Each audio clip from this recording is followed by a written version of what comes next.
So for my video topic, I chose to do reaction time. And reaction time is defined as the time from an unanticipated stimulus to the initiation of movement. And within reaction time, there is simple reaction time, which is when there is only one stimulus and one response available. And an example would be every time a light goes on the screen in front of you, and then you need to press the spacebar key. And the other one is choice reaction time.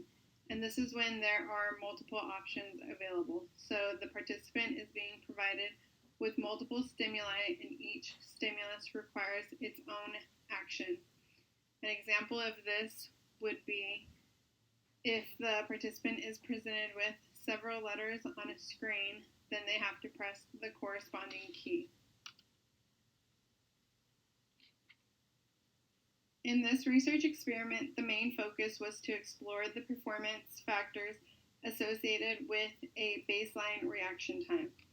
The participants had to catch a dowel as quickly as possible. It was 80 centimeters long and covered in high friction tape that was marked in increments of 0.5 centimeters. This is what allowed them to measure their reaction time based on where the participants caught the dowel. The participants sat with their arm at the edge of a table with their hand in a C shape.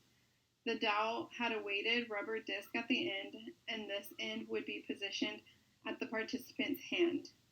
The researcher then released the dowel in random intervals that were predetermined prior to the trial.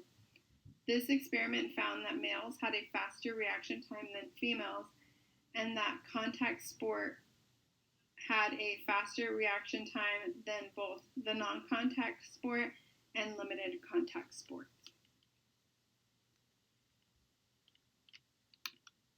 Another research project focused on finding if accuracy and reaction time were affected by different processes. The participants were asked to decide if a tactile stimulus was at the lower or upper part of their fingertips, on either their left or right hand. They were given auditory cues that indicated which hand the stimulus could be expected. 74% of the time, the signals were given correctly, and 25% of the time, the cues were incorrect.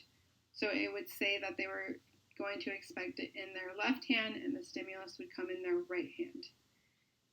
They found that the process related to decision making and the process related to sensory and motor components both affect reaction time. So a real life example I have of reaction time is a few months ago, I was driving late at night in Nevada on an open road coming from California to Idaho. And for the sake of this presentation, we'll say I was going the speed limit. And on this road, the speed limit was 80 miles an hour.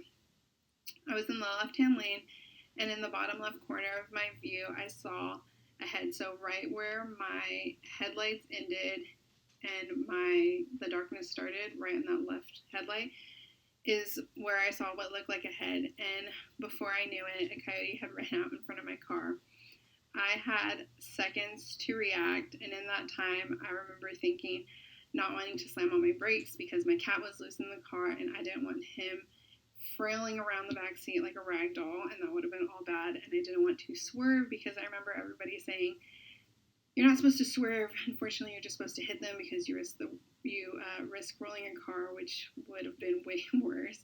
So unfortunately, I did hit him, and it actually caused quite a bit of damage, more than just cosmetic. It was actually quite a lot of mechanic work, and it was an unfortunate event, but I can laugh about it now. I didn't laugh about it at the time.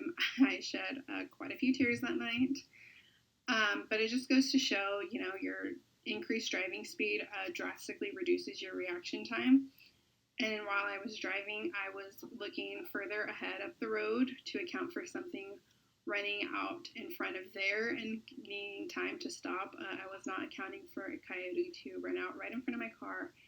So it just goes to show how much reaction time plays into more than just sports. and this is just my references.